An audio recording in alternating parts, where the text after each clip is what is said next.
الله أكبر الله أكبر الله أكبر. السلام عليكم ورحمة الله وبركاته. وعليكم السلام ورحمة الله وبركاته. الحمد لله الذي هدانا لهذا وما كنا لنهتدي لولا أن هدانا الله. Segala puji bagi Allah Jalla Jalaluh yang telah memberikan petunjuknya kepada kita, yang memang kita senantiasa meminta dan memohon petunjuk tersebut. Kita tidak pernah berhenti mengatakan ihdinas siratal mustaqim, dan Allah memberikan petunjuk kepada kita yang kalau bukan karena kebaikan Allah, kita nggak akan pernah ngerti mana yang hak dan mana yang batil. Kita tidak akan berbondong-bondong datang ke masjid ini, nggak bakalan. Maka hendaklah kita memuja dan memuji Allah atas nikmat yang diberikan, di mana yang paling agung adalah nikmat hidayah tersebut. Allahumma salli wa sallim ala abdika wa rasulika sayyidina wa maulana Muhammadin wa ala alihi wa ashabihi ajma'in. Ya Allah, semoga salawat dan salam, berkah dan nikmat senantiasa Engkau curahkan untuk hamba kekasih-Mu, untuk baginda Nabi kita Muhammad alaihi salatu wassalam, untuk keluarga beliau, untuk istri-istri beliau, untuk putra-putri beliau, dan untuk seluruh sahabat Nabi. Semoga Allah meridhai kita bersama mereka. Amma ba'd, Allahumma anfa'na bima 'allamtana wa 'allimna ma yanfa'una wa zidna ilman. Malam ini tanggal 12. Nah, 12 kan? 12 Rajab. 12 Rajab 1447 Hijriah, yang bertepatan dengan malam 1, besok tanggal 1. Iya, bertepatan dengan malam tahun baru, yang sepertinya kebanyakan umat manusia di muka bumi ini, bahkan kalau nggak salah umat Islam pun sedang mempersiapkan diri. Kalau tadi ana lihat ada yang mulai jual ikan segar di pinggir jalan, ya, yang pemandangan itu nggak pernah ada sebenarnya gitu. Ramai orangnya. Ikan apa biasanya yang antum bakarnya? Mujair, ya, nila, ikan mas juga. Dan ana mulai lihat juga, tapi alhamdulillah nggak seperti tahun lalu. Ana lihat penjual-penjual trompet mulai berjejeran di pinggir jalan. Entah persiapan apa lagi, anda nggak tahu ya. Mungkin yang datang dari jauh melihat sepanjang jalan yang dipersiapkan oleh masyarakat. Sebelumnya tadi sudah disampaikan oleh MC kita, antum udah kenalan nggak? Antum males kenalan jamaah. Bertegur sapa aja enggak? Baik, anak mau tanya, yang pakai baju liris-liris itu, iya antum udah kenal sama yang kanan antum? Enggak kan? Enggak, belum. Ayo kenalan dulu semuanya. Kenalkan diri antum, jangan tanya, tapi kenalkan diri antum.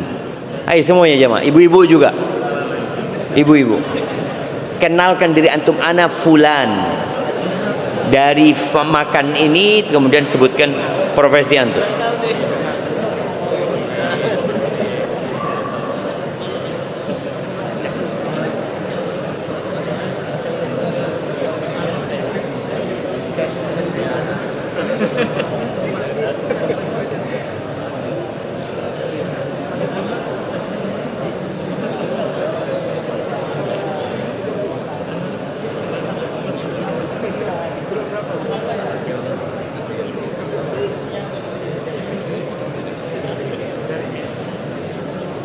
Nah, mau tuker-tukeran nomor HP nggak apa-apa ya. Tafadhol.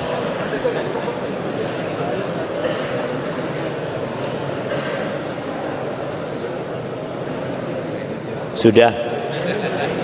Sudah apa belum? Ada yang belum lihat. Ada yang tadi cuma lihat ke depan, lihat ustadznya, nggak lihat kanan kiri. Tapi ala kulli hal.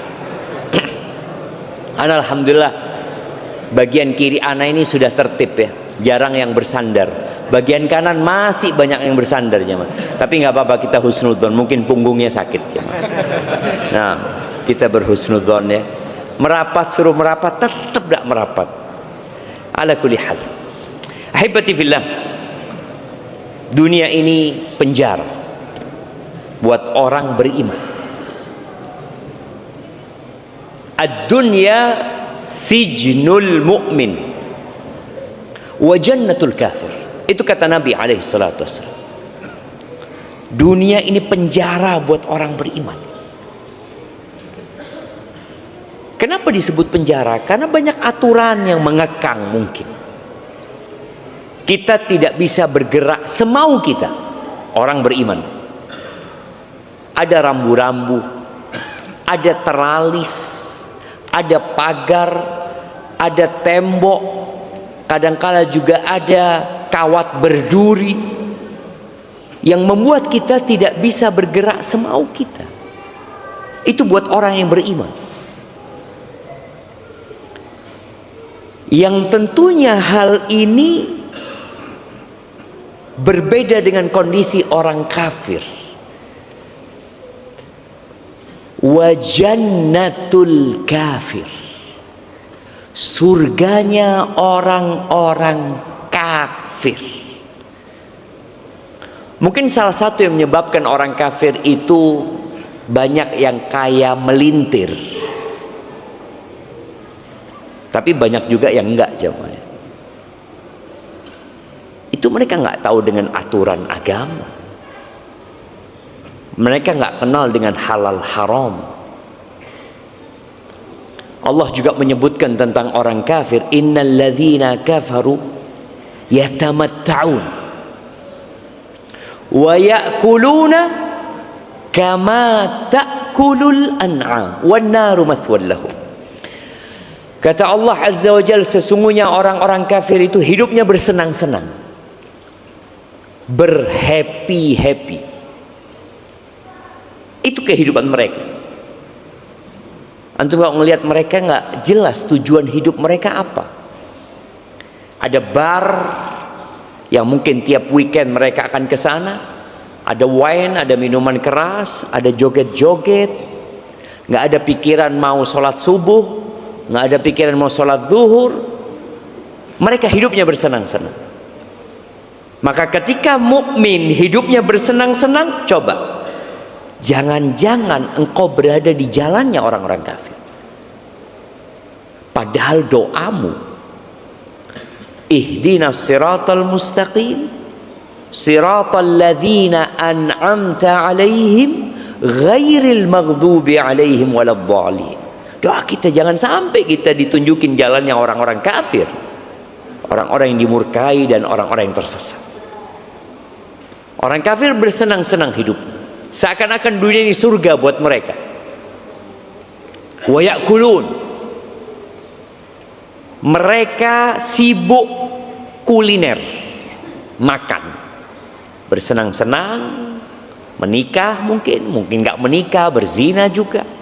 Mereka makan seperti makannya binatang ternak. Kata siapa? Kata Allah Azza wa Jalla. Agama kita clear ya, jelas, bisa dicek. Surat apa itu? Surat Muhammad ayat 11 kalau nggak salah. Coba nanti dicek. Seperti itu. Wan naru mathwal, terakhir tempat mereka neraka nanti. Ketika bicara tentang neraka di surat Al-A'raf ayat 50 sampai 52, Allah menceritakan sebuah obrolan antara yang dulu dunia menjadi penjara dengan obrolan yang dulu dunia menjadi surga. Dua kelompok ini sedang ngobrol, tapi mereka berada di lokasinya masing-masing.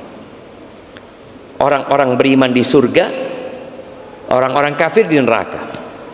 Apa kata Allah? wa nada ashabun nari ashabal jannah. Penghuni neraka itu menyeru para penghuni surga. Bukan ngobrol sebenarnya. Mereka menyeru, mereka mengangkat suara agar yang di surga dengar dengan suara mereka. Ini yang mereka dulunya hidup di dunia bak surga, lalu mereka menyeru orang-orang yang hidupnya dulu bak di penjara.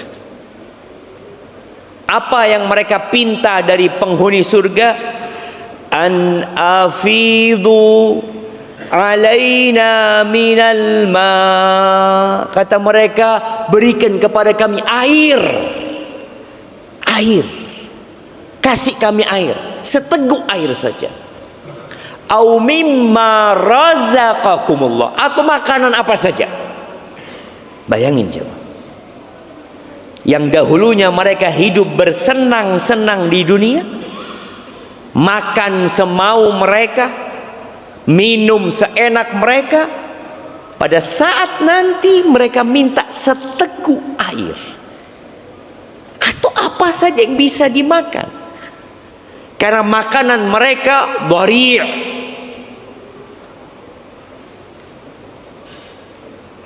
Makanan mereka apa?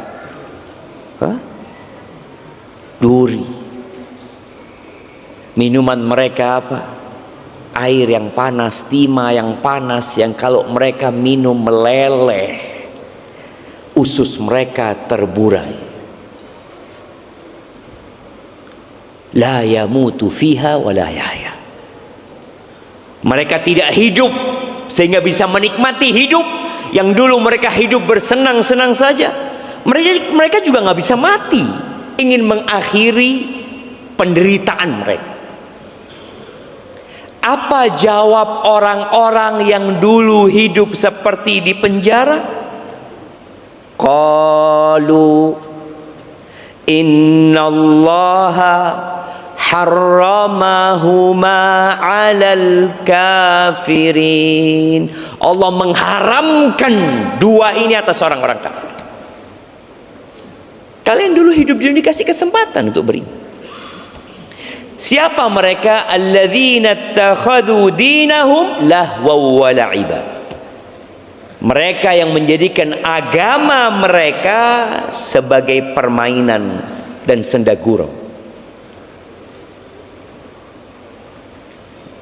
Allah turunkan agama Islam.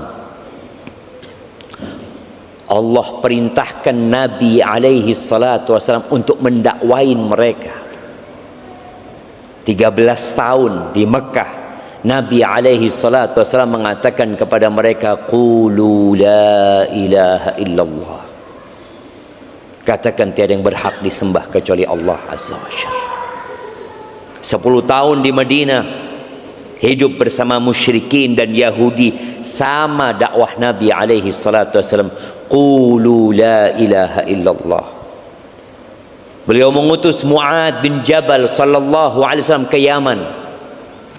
Lalu beliau berpesan kepada Mu'ad, ya Mu'ad, innaka ta'ti qauman ahla kitab. Mu'ad, yang engkau datangi ini sebuah tatanan masyarakat yang mereka memiliki kitab. Mereka Nasara, mereka punya kitab, Injil, kitab mereka. Terus gimana dakwah kepada mereka? Falyakun awwal ma tad'uhum ilai syahada an la ilaha illallah. Yang pertama engkau dakwakan la ilaha illallah. Jadi kalau bicara agama, maka kuncinya adalah la ilaha illallah. Dan kunci surga juga la ilaha illallah. Ini orang enggak?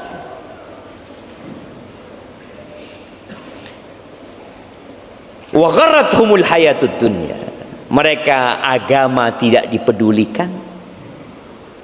Agama hanya kalau ya mungkin dibutuhkan saja sama mereka. Dan mereka tertipu dengan kehidupan dunia. Fal yauma nansahum. Maka hari ini kami melupakan mereka, kata Allah. Ya, ini kami tinggalkan mereka. Kama nasu liqa'a yaumihim hadza. Sebagaimana mereka tatkala hidup di dunia, mereka lupa dengan perjumpaan hari ini. Wa ma kanu bi ayatina yajhadun. Ayat-ayat kami turun kepada mereka, mereka ingkari. Dibacakan Al-Quran kepada mereka. Kita lihat Al-Quran sekarang diterjemahkan kepada hampir semua bahasa. 24 jam live Mekah, live Madinah. Di mana-mana dakwah bisa didengar. Tapi mereka ingkar. Lalu kata Allah, "Walaqad ji'nahum bikitabin fassalnahu ala ilmin hudan wa rahmah." Kami telah datang kepada mereka dengan kitab, ini Al-Quran. Yang kata Allah, kami detailkan perkara-perkara yang dibutuhkan manusia di atas ilmu sebagai petunjuk dan rahmat. Hudan wa rahmah buat siapa? Liqaumi yu'minun, buat orang yang mau beriman. Malam ini kita kajian bukan karena malam tahun baru. Kita kajian karena memang tiap Rabu kita kajian. Ya kita biasa aja. Ada apa malam ini? Ya ada kajian. Habis kajian ya pulang gitu kan. Dan menjadi orang baik di tengah orang-orang yang rusak. Ya mungkin ada yang suka, tapi banyak yang nggak suka ketika antum mengajak orang lain untuk baik. Di surat Al-Mutaffifin ya, di ayat 29 sampai akhir ya, Allah mengatakan innal ladzina ajramu kanu minal ladzina amanu yadhakun. Sesungguhnya orang-orang pelaku dosa itu adalah orang-orang yang dahulunya ketika hidup di dunia mereka suka menertawakan orang beriman. Ditertawakan orang beriman, yang kolot, yang kaku kayak kanebo kering, nggak bisa. Nah, apa sih? Iya, mereka suka menertawakan. Ketika orang beriman memegang prinsip hidup mereka, menjadikan agama sebagai pedoman mereka, ditertawakan. Wa idza marru bihim yataghamazun. Nih orang-orang nih, kalau melewatin orang beriman, mereka saling melirik, mengedipkan mata. Membuli orang-orang beriman. Wa idzan qalabu ila ahlihim inqalabu fakihin. Kalau mereka pulang ke keluarganya, ke grup mereka, ketawa-ketawa, menertawakan orang-orang yang beriman. Kok ada yang orang-orang kolot, padahal kita sudah 2000 berapa? 2025, mau masuk 2026. Nggak tahu kita sekarang 1447 Hijriah, nggak tahu. Wa idza ra'auhum, kalau melihat orang-orang beriman, apa kata mereka?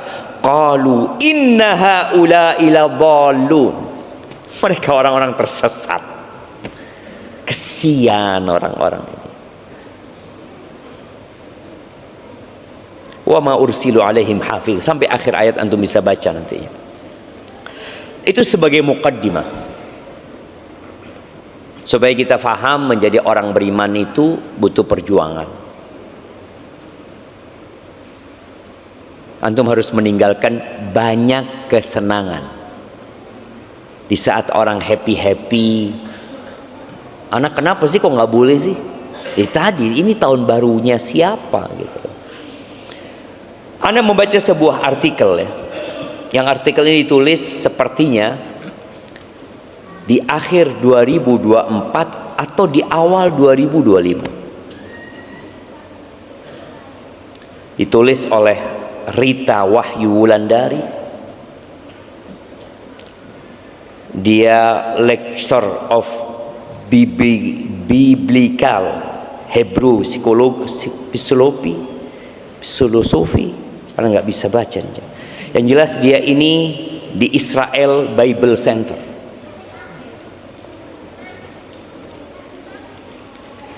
Dia menulis tentang sejarah Masehi 2025. Dia non muslim.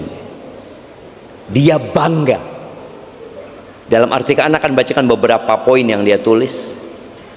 Dia bangga sekali tatkala dunia menjadikan kalendernya Masehi menjadi panutan buat mereka. Tatkala dunia merayakan tahun baru Masehi. Judul artikel ini, ketika dunia mengubah kalendernya, kelahiran Kristus sebagai tanda tahun Masehi. Lalu dia sebutkan ada satu, ini di pendahuluan dia, ada satu keputusan dalam sejarah yang sepertinya senyap. Tidak banyak orang di dunia ini menyadarinya, namun dampaknya menembus ribuan tahun. Keputusan yang membuat seluruh dunia, dari tahta suci Vatikan di Roma hingga ke padang pasir Arab, dari kuil-kuil di Asia sampai kota-kota modern seluruh dunia yang tidak mengenal Allah hari ini, ada satu sistem penanda waktu yang menandai waktu dengan satu pusat yang sama. Tahun ini disebut 2025 Masehi. Tapi Masehi, Mesias dari siapa, kata dia. Dia ingin membuat orang, lu antum tuh menyebut Masehi itu siapa itu. Kemudian dia katakan yang lebih ajaib lagi, bahkan mereka yang tidak percaya kepadanya, kepada Tuhan, seorang ateis sekalipun menghitung hari-harinya dengan kalender yang ditandai oleh kelahiran Kristus. Kalender Masehi, kalender Anno Domini. Anno Domini tahun Tuhan kita. Dunia ini entah sadar atau tidak, kata dia, bernafas dalam ritme waktu gereja. Kita perlu menyadarkan umat Islam. Dan dia ketika membuat tulisan ini untuk membanggakan diri, tapi semoga menjadi pencerahan buat umat Islam. Lalu dia mengatakan, bagaimana mungkin sebuah kalender rohani menjadi kalender global?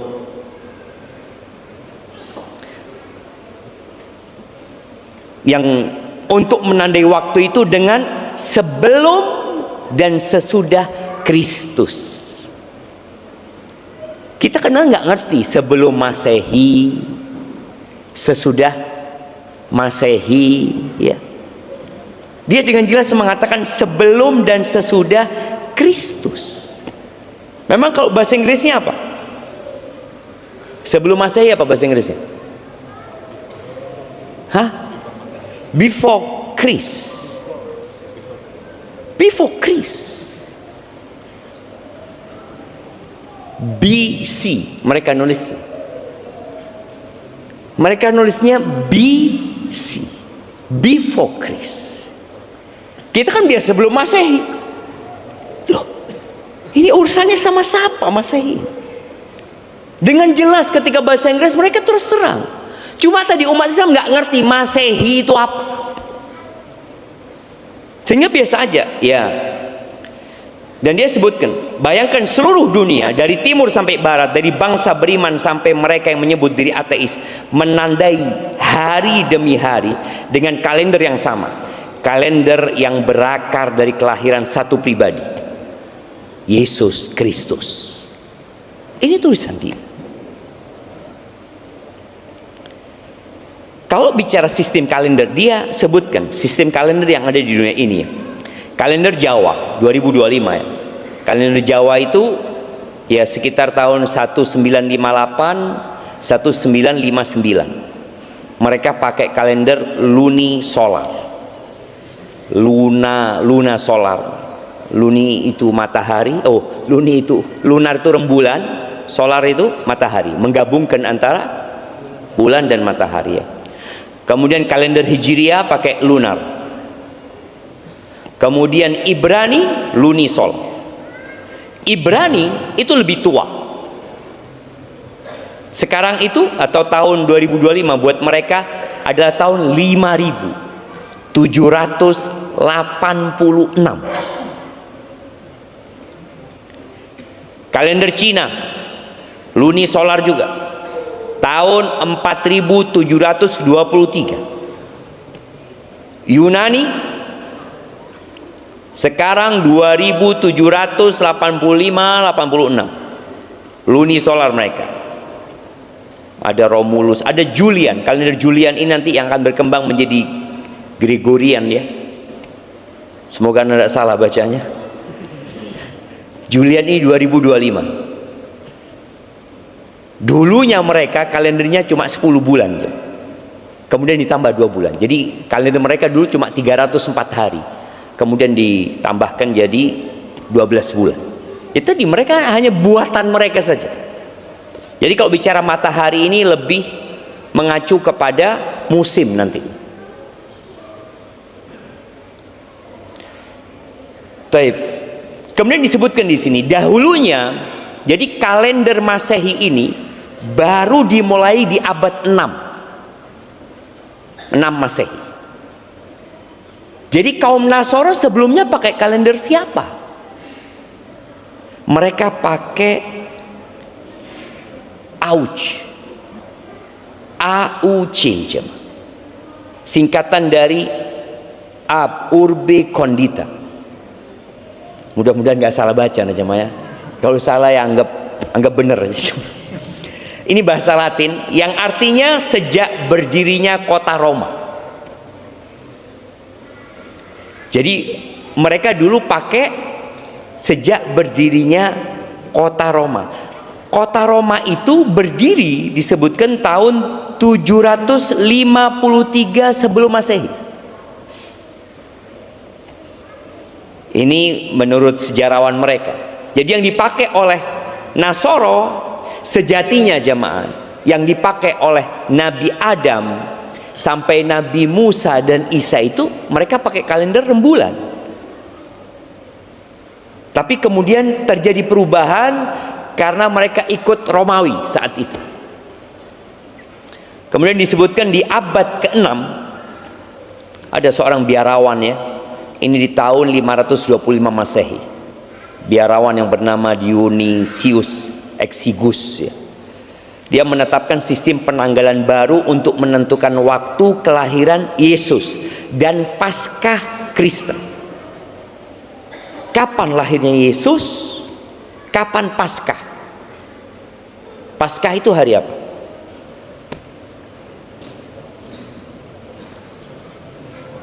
Paskah itu lebih penting daripada hari kelahiran Yesus dalam mereka.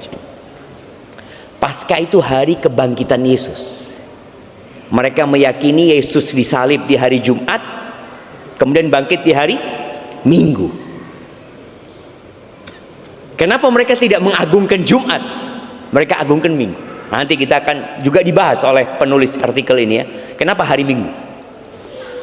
Dan kemudian dia menetapkan tadi sistem penanggalan baru untuk menentukan waktu kelahiran Yesus dan Paskah Kristen. Ia tidak ingin memakai sistem tahun Kaisar Romawi tadi, Auch itu, sebab dianggap terlalu pagan. Ada syirik lah, mereka paganisme ya. Maka mereka nggak mau gitu. Ia menggantinya dengan sistem Anno Domini Nostri Lesu Christi, artinya tahun Tuhan kita Yesus Kristus. Jelas ini tahun barunya siapa yang sedang dirayakan oleh umat Islam. Mereka menyatakan tahun Tuhan kita Yesus Kristus. Kemudian dia sebutkan dengan sistem ini tahun kelahiran Yesus ditetapkan 1 AD, Anno Domini, tidak ada tahun 0, nggak ada tahun 0. Langsung dari 1 sebelum Masehi, mereka sebut before Christ, BC ya, ke 1 Anno Domini. 1 Masehi itu mereka sebutnya Anno Domini.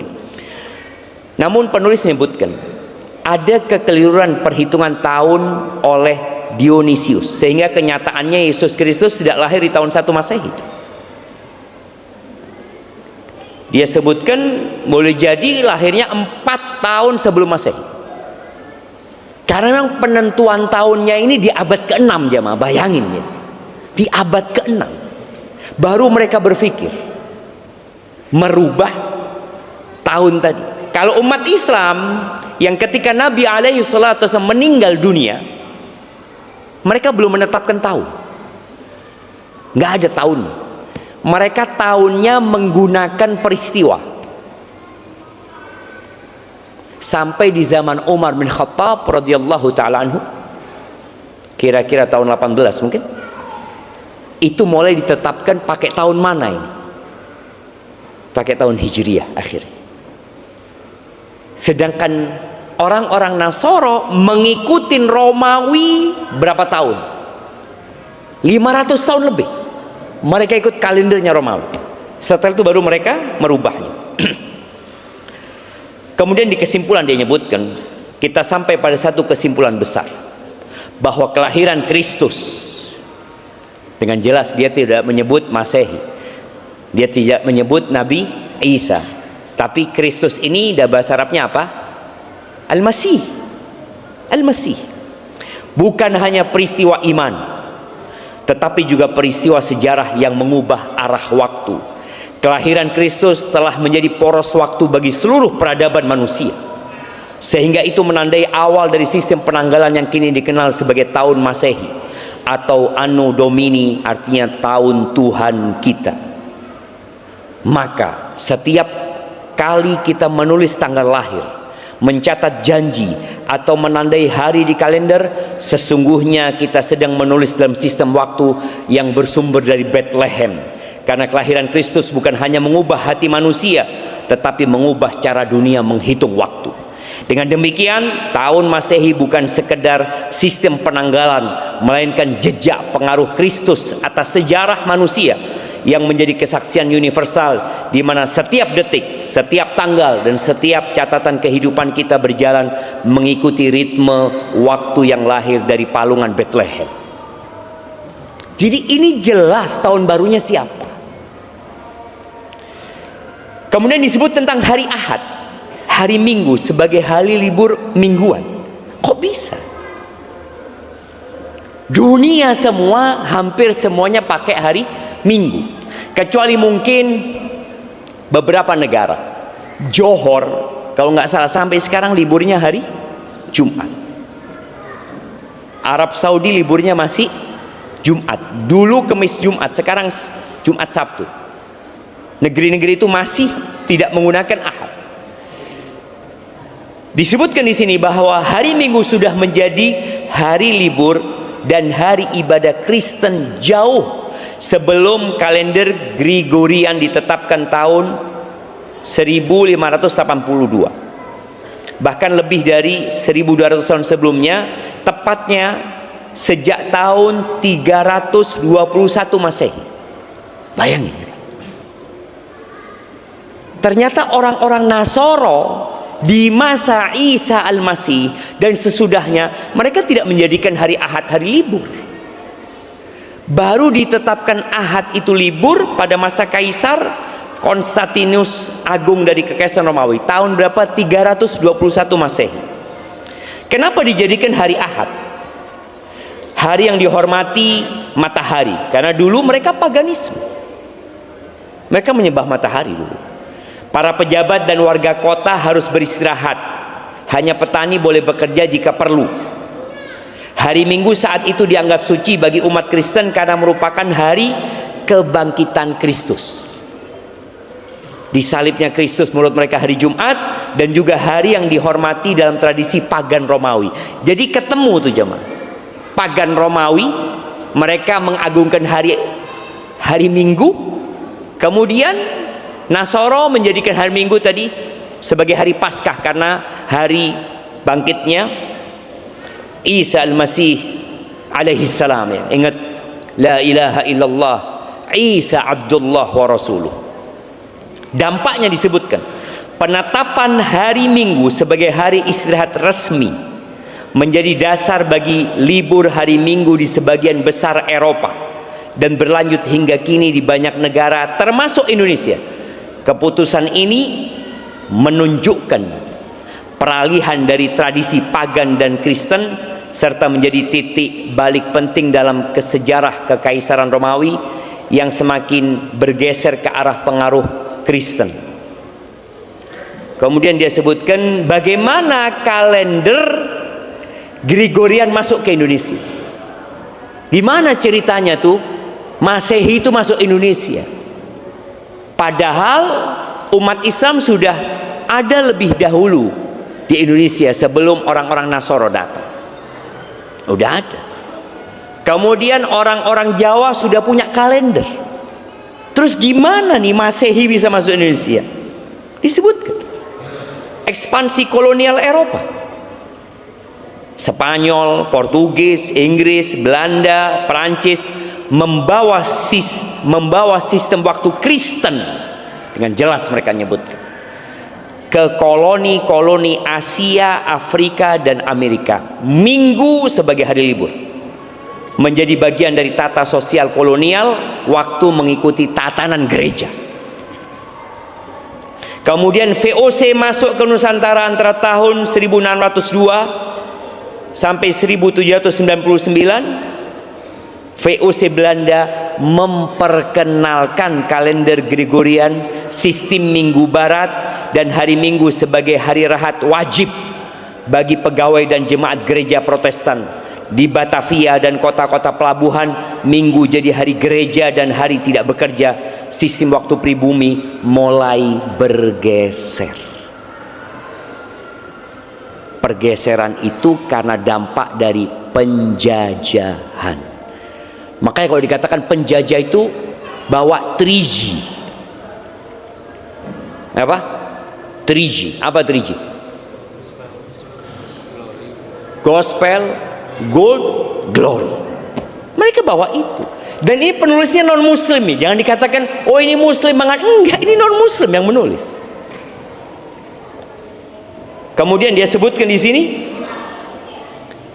berlanjut pada pemerintahan Hindia Belanda setelah VOC bubar.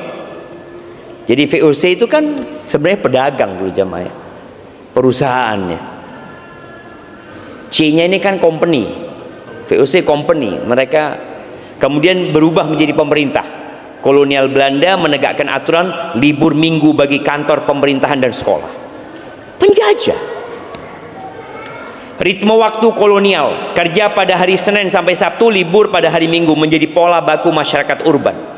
Kemudian disebutkan datangnya para misionaris dan pendidikan abad 19 dari Eropa. Sekolah misi Katolik dan Protestan di Nusantara menggunakan kalender Gregorian dan Minggu sebagai hari ibadah Kristen.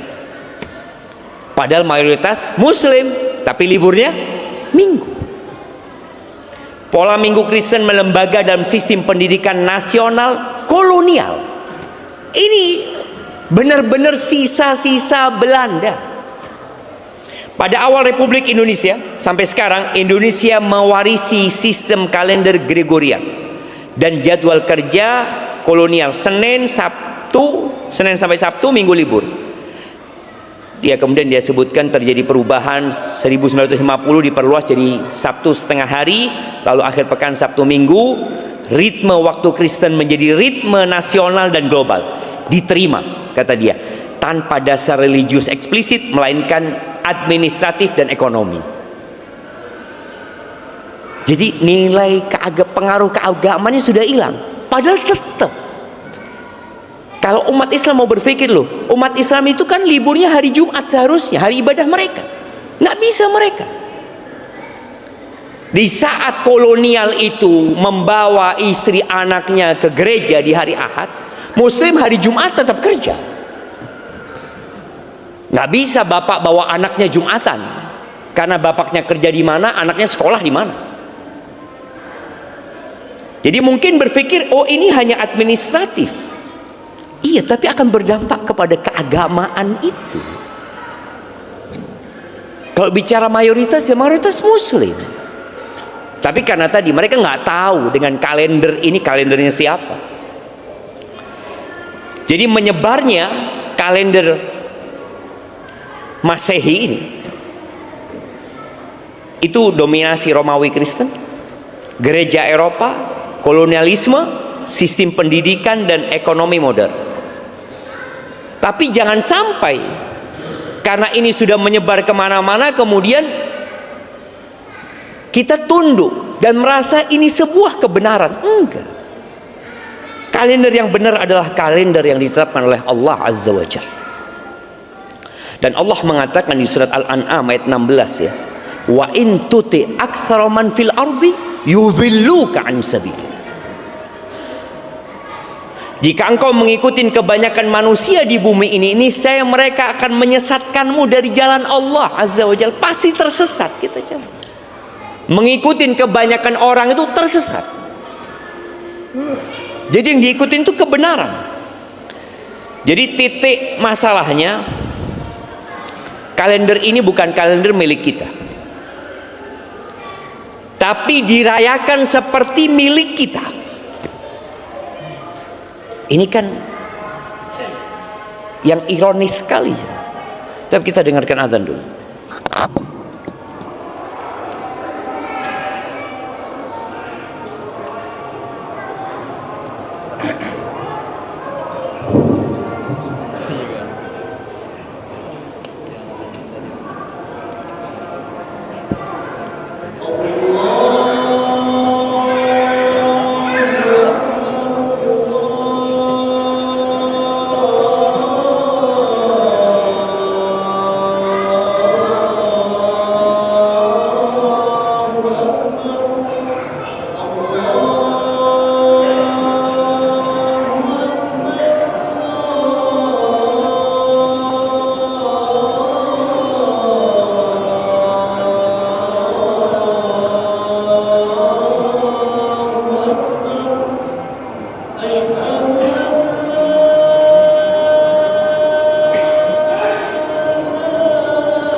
Allahumma salli wa sallim ala nabiyina Muhammad. Jadi tahun baru siapa jamaah? Ini tahunnya bukan milik kita, kalendernya bukan milik kita, tapi dirayakan seperti milik sendiri. Bingung umat Islam. Titik masalahnya bukan tanggal, tapi kesadaran identitas. Merayakan tahun baru Masehi oleh kaum muslimin bukan sekedar soal hitung waktu ya, tetapi ini soal siapa yang menentukan ritme hidup kita. Siapa sih? Antum kok bisa rame-rame malam ini? Dalam kerangka nilai siapa bersuka cita, antum seneng-seneng, ini nilai milik siapa? Bicara kearifan lokal ya bukan. Bukan. Kita udah lihat penulis itu menjelaskan dengan gamblang. Dan kalender bukan netral. Jangan dianggap netral. Enggak. Kalender itu membawa makna, simbol, pandangan kehidupan. Makanya kenapa bangga penulis tadi ketika hari kelahiran Kristus itu dijadikan patokan oleh seluruh umat di muka bumi. Ya nggak semuanya. Kalender Masehi tadi berporos pada kelahiran Yesus dalam pandangan mereka yang dianggap sebagai anaknya Tuhan, menguat lewat gereja, kolonialisme dan sistem barat. Sementara kalender Hijriah Allah yang menetapkan langsung berkaitan dengan bulan-bulan, berporos pada hijrahnya Nabi Muhammad SAW, titik lahirnya peradaban Islam. Tapi kita sendiri nggak hafal dengan kalender kita sendiri. Ingat, Islam sudah menetapkan berkaitan dengan penentuan bulannya. Kita sudah pernah sampaikan di surat At-Taubah ayat 36, nanti dirujuk kembali.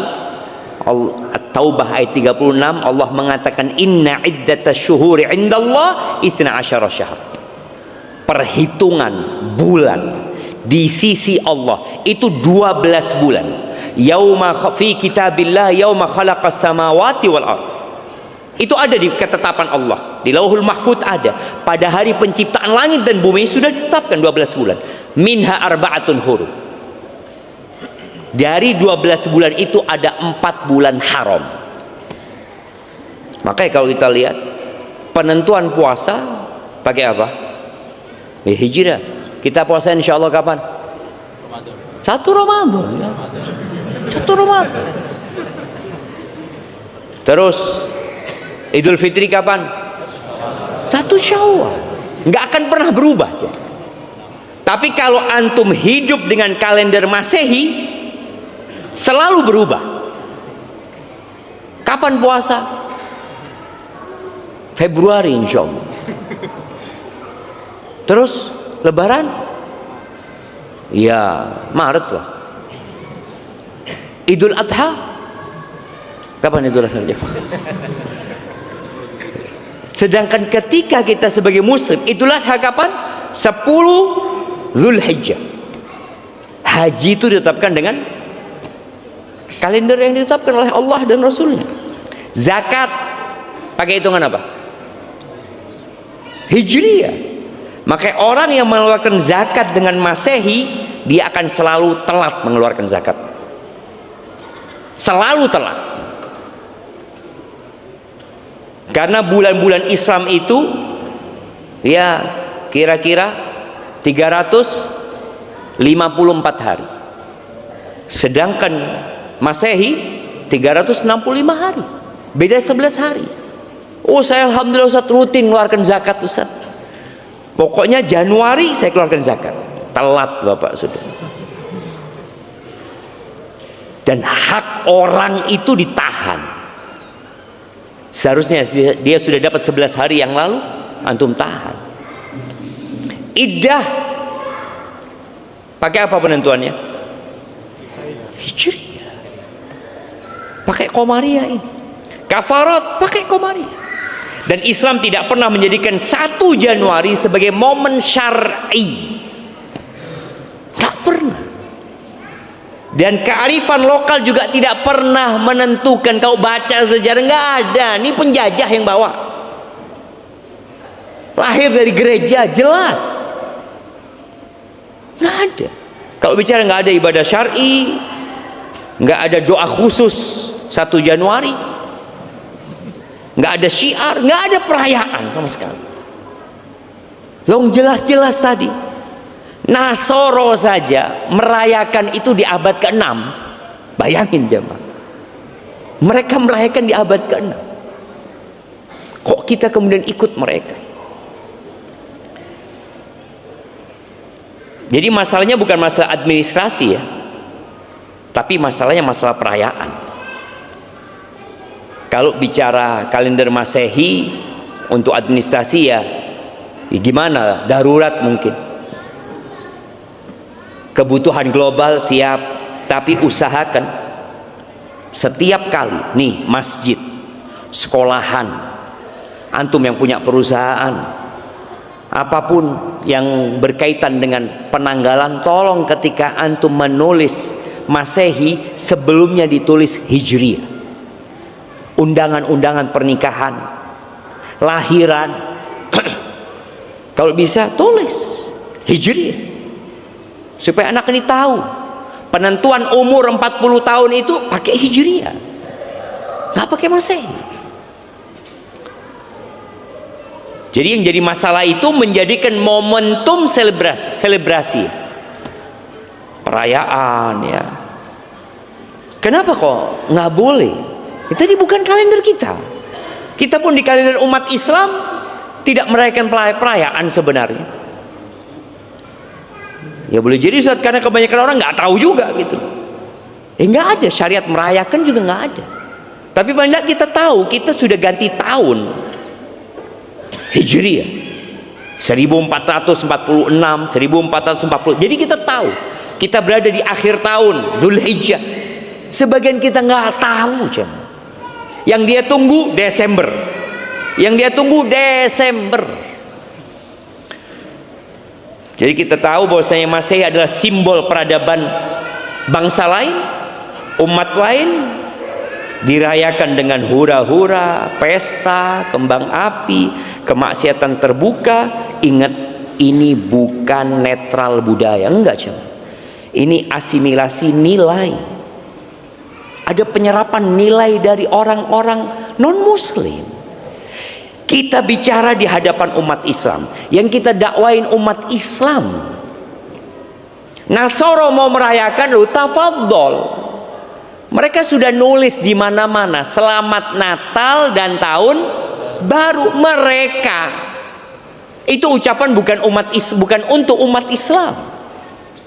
Tapi kita ikut, ya sama tahun baru juga itu. Loh. Mereka tatkala mengucapkan itu sejatinya kepada agama mereka. Dan Nabi alaihi salatu wasallam mengatakan, man tashabbaha biqaumin fahuwa minhum. Barang siapa yang menyerupai suatu kaum, maka dia termasuk dari golongan mereka. Para ulama menyebutkan bahwa yang terkecil dari yang dapat dipahami dari hadis ini adalah pengharaman mengikuti mereka. Oke, memang kita tidak meyakini dengan Yesus sebagai anak Tuhan, tapi kita hanya ikut merayakan, nggak boleh. Udah jelas sekali ini tahun barunya mereka, engkau tetap ngikuti. Maka Nabi alaihissalatu wasallam mengatakan, man tashabbaha biqaumin fahuwa minhum. Dan kita memang disebutkan akan mengikuti orang-orang sebelum Islam ini ya. Jadi ahibati fillah, semoga kajian kita bisa menyadarkan kita, dan antum juga bisa sampaikan kepada kerabat, keluarga. Tadi artikel itu silahkan disebarkan kepada umat Islam supaya umat Islam tahu, ini loh yang nulis bukan muslim, yang nulis non muslim. dan dia menyatakan bahwasanya ini tahun barunya mereka, bukan kita. Hadza wallahu a'lam bissawab. Itu yang dapat Anda sampaikan. Kurang lebihnya mohon maaf. Kalau ada pertanyaan coba kita lihat. Bismillah. Dengan adanya kalender Masehi, apa yang harus dilakukan untuk bisa membumikan kalender Hijriah? Tadi Ana sudah sebutkan ya, beberapa yang harus dilakukan. Yang pertama adalah kita sendiri menghafal kalender Hijriah itu. Sehingga dengan cara itu kita akan mengetahui kapan dianjurkan puasa tengah bulan, tanggal 13, 14, 15. Kita tahu tuh. Dan penentuannya mudah. Tinggal lihat apa? Bulan. Oh, kayaknya udah tanggal 13 nih. Ketika full, oh tanggal 15. Mudah penentuannya. Paling mudah di antara kalender itu adalah kalender yang menggunakan lunar ini, menggunakan rembulan. Kemudian yang kedua, yang berurusan dengan surat menyurat, tolong bubuhkan kalender Hijriah. Ketiga, gaji yang bulanan, antum yang menggaji. Kalau itu perusahaan, kalau itu sekolah, apapun ya, masjid juga. Ana tanya ke salah satu masjid di Sidoarjo, ana tanya sama DKM, apa Ana mau tanya, antum menggaji marbot apa semuanya itu pakai Hijriah apa Masehi? Masehi. Masjid pakai Masehi. Apa yang dikatakan oleh penulis tadi benar, bahwa saya melampaui semua tempat, sampai tempat ibadahnya umat Islam pun gajinya pakai Masehi. Kenapa? Yang punya pembantu gajinya pakai Hijriah. Usahakan semua pakai Hijriah. Antum juga mahasiswa nih, minta bulanan Hijriah, lebih menguntungkan antum. Karena 354 hari, 11 hari atau mendapat fulus tambahan itu.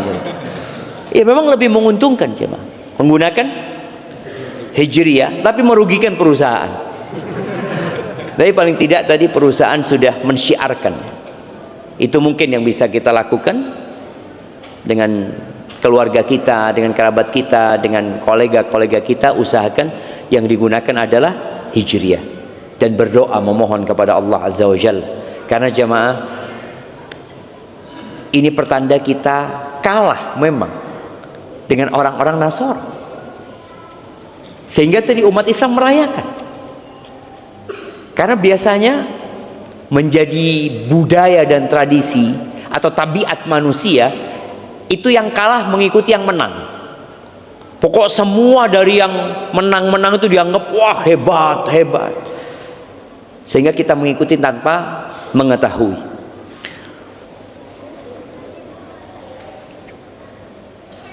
Assalamualaikum Ustaz, izin bertanya. Ana tadi baca di Instagram katanya ada amalan tahun baru berdasarkan dalil dari hadis yang berisi, kita kira-kira maknanya kurang lebih seperti ini: barang siapa masuk pasar lalu membaca la ilaha illallah wahdahu la syarikalah lahul mulku wa lahul hamdu yuhyi wa yumit wa huwa hayyun la yamut biyadihil khair wa huwa ala kulli syai'in qadir, maka Allah akan mencatat baginya 1 juta kebaikan, menghapus 1 juta keburukan, mengangkat 1 juta derajat. Hadis riwayat Tirmidzi. Amalan membaca lafaz di atas jika dibaca pukul 00 maka akan mendapat ganjarannya.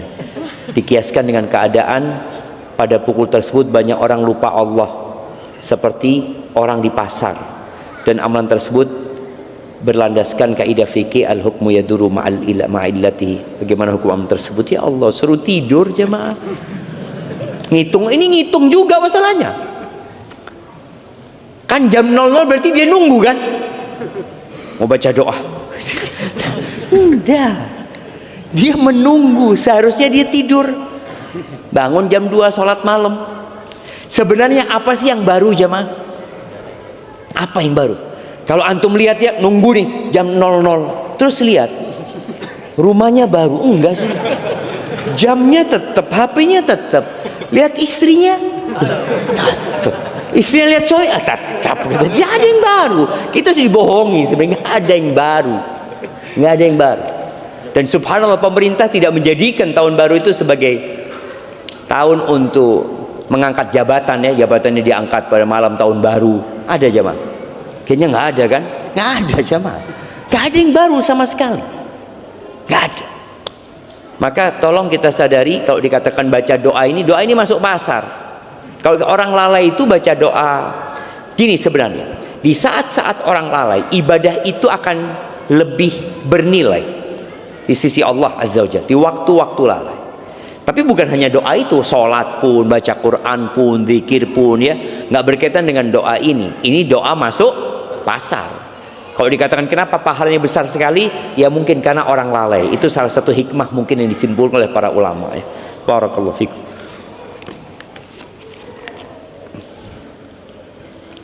Bismillah. Assalamualaikum warahmatullahi wabarakatuh. Waalaikumsalam warahmatullahi wabarakatuh. Semoga Ustaz Syafiq sekeluarga selalu dalam lindungan Allah Subhanahu wa taala. Amin. Izin bertanya dan mohon nasihatnya Ustaz. Umur saya dan pasangan 40 tahun. Insyaallah tahun depan siap untuk mendaftarkan haji reguler. Apa masih jatuh wajib karena masa antrian 26 tahun lagi? Kami pernah umroh 1 kali. Mengingat untuk saat ini secara matematika kami belum mampu untuk mendaftar haji plus atau furoda. Mohon pencerahannya karena nasihat Ustadz akan sangat mempengaruhi pengambilan keputusan kami dalam waktu dekat. Terima kasih, jazakallah. Jadi kalau umur 40 tahun tambah 26 66. Terus gimana? Ya antum daftar. Ketika antum mampu daftar. Kemarin kita sempat berbincang di Dewan Fatwa berkaitan dengan kemampuan ini. Kemampuan itu menjadi wajib bagi antum ketika antum mampu untuk berangkat dengan haji reguler. Bukan mampu bayar DP. Karena orang yang mampu bayar DP berarti dia belum wajib. Kenapa belum wajib? Allah Azza wa Jalla mengatakan walillahi 'alan nasi hajjul baiti man istata'a ilaihi sabila. Bagi yang mampu, engkau nggak mampu berarti nggak wajib daftar, nggak wajib. Tapi mau daftar nggak apa-apa. Mau daftar nggak apa-apa. Tapi kalau mampu berarti antum wajib. Sudah wajib. Tapi kan nunggu 26 tahun, oh nggak ada urusan masalah nunggu itu. Karena kondisinya seperti itu, tapi antum sudah wajib. Karena punya uang untuk berhaji. Kalau dikatakan tadi enggak, ana belum wajib sebenarnya Ustaz, ana enggak mau daftar tahun ini, enggak apa-apa. Tapi kalau antum, ana sudah cukup Ustaz. Jadi kalau mamanya haji reguler itu berapa bayarnya? Berapa? Bukan pendaftarannya ya, totalnya. Tuh 59. Anggap 59 juta tadi. Ketika dia punya uang 59 juta berarti dia sudah wajib daftar. Dia punya kewajiban, tapi kan nggak bisa langsung berangkat. Maka yang bisa dilakukan langkahnya adalah mendaftar. Umur dia 50 tahun Ustaz, ana umur 50 tahun Ustaz, baru punya uang ini Ustaz, daftar. Tapi nunggunya 26 tahun, nggak ada urusan. Insya Allah antum kalau mati sebelum itu udah dapat pahala haji tadi. Insya Allah. Terus Ustaz, kalau ana sakit, berharap sehat loh. Berharap umur panjang. Jadi kalau umur 50 tahun daftar, nunggu 26 tahun berarti 76. Khairun nas man tala umruhu wa hasuna amaluhu. Sebaik-baiknya manusia adalah yang panjang umurnya dan baik amalannya. Dan boleh jadi dengan antum daftar haji, Allah panjangkan umur antum. Ya, semoga jemaah. Seperti kita nggak tahu ya tentang masalah umur, tapi yang jelas tadi kalau antum sudah mampu untuk berhaji, maka daftar. Tadi umpamanya kalau haji plus belum mampu, ya udah jangan daftar. Tapi kalau sudah mampu haji plus, ya berangkat haji plus. Karena memang haji plus ini sebentar lagi jamaah. Sepertinya ini yang punya uang segera daftar haji plus ya. akan lebih lama lagi ngantri. Kenapa? Karena banyak dana talangan. Mulai sudah ada, apa ini sudah ada. Berapa? Bayar berapa? 5 juta. Tuh 5 juta udah bisa daftar. Lebih murah daripada reguler. Iya. Tuh, reguler 25.500 baru bisa dapat porsi. Ini 5 juta dapat porsi Haji Plus. Subhanallah jamaah. Walaupun nanti ketika waktu keberangkatan nggak punya uang. Itu terjadi. Banyak tadi nggak bisa berangkat. Tadi nggak apa-apa ya, nggak apa-apa. Tapi bukan dianjurkan. Gini, Islam itu tidak menganjurkan hutang. Karena antum walaupun bayar 5 juta, antum sebenarnya berhutang kepada travel tersebut gitu loh. Karena travel itu yang nalangi dulu. Haji Plus itu seharusnya bayarnya kalau nggak salah 4.000, iya 4.000 dolar. Iya 4.000 dolar seharusnya. Ini 5 juta. Utangnya antum banyak tuh. Itu bukan utang pelunasan ya, utang kuota, utang kursi aja seperti itu. Hada wallahu a'lam bishawab. Taib, ini mungkin pertanyaan terakhir. Assalamualaikum warahmatullahi wabarakatuh. Ahsanallahu ilaikum. Izin bertanya dan sedikit bercerita Ustaz. Cerita ini panjang ya. Pada tahun 2024 lalu alhamdulillah istri ana Allah berikan rezeki berupa kehamilan. Putri pertama, kemudian ketika datang bulan Ramadan dan sedang hamil tua, beliau berpuasa 1 bulan kurang 2 hari. Dan ketika mendekati lahiran, berat putri kami hanya 1,5 kilo. Namun setelah berdoa kemudian ikhtiar, alhamdulillah ketika lahiran beratnya naik menjadi 2,7 kg dan alhamdulillah ananda sehat. Namun setelah 14 hari putri kami sakit dan meninggal dunia. Kemudian beberapa bulan setelahnya Allah memberikan kami rezeki berupa kehamilan putri kedua. Dan ketika masuk bulan Ramadan kemarin istri anak izin untuk tidak berpuasa full dan hanya 2 hari saja. Alhamdulillah putri kedua ini lahir dengan berat 3,5 kg. Dan alhamdulillah beliau sudah berumur 4 bulan sekarang. Namun sampai saat ini bulan Rajab istri anak belum bisa membayar hutang puasanya. Karena jika berpuasa khawatir ASI berkurang dan mempengaruhi berat kesehatan putri kedua kami. Sedangkan bulan Ramadan 1447 Hijriah sudah dekat. Mohon nasihat dan arahan Ustadz dan permasalahan ini. Apakah boleh membayar kafarat saja ataukah wajib mengqadha puasa yang tertinggal tersebut? Jazakallah khairan Ustaz. Semoga Allah menjaga Ustaz dan kaum muslimin. Iya. Semoga yang sudah punya anak, anaknya jadikan anak-anak yang soleh soleha.